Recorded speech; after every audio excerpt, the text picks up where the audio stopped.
लोकशाहीचा बुलंद आवाज, रिपब्लिकन वार्ता, महाराष्ट्र. पावसामुळे नाशिकमध्ये वाहतूक कोंडी. मुंबई आग्रा महामार्ग व द्वारका उड्डाणपुलावर शेकडो वाहने अडकली. बातमी नाशिक येथून.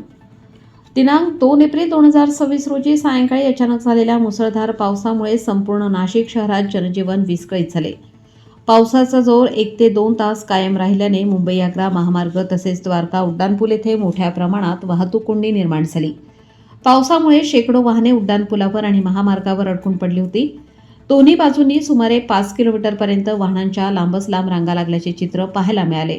दरम्यान उड्डाणपुलावर पावसाचे पाणी साचल्याने वाहतुकीस मोठा अडथळा निर्माण झाला.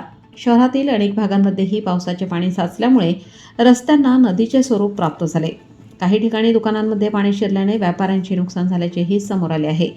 अचानक झालेल्या या पावसामुळे नागरिकांची मोठी गैरसोय झाली असून प्रशासनाने पाणी निचरा व वाहतूक व्यवस्थापनाकडे तातडीने लक्ष देण्याची गरज व्यक्त केली जात आहे.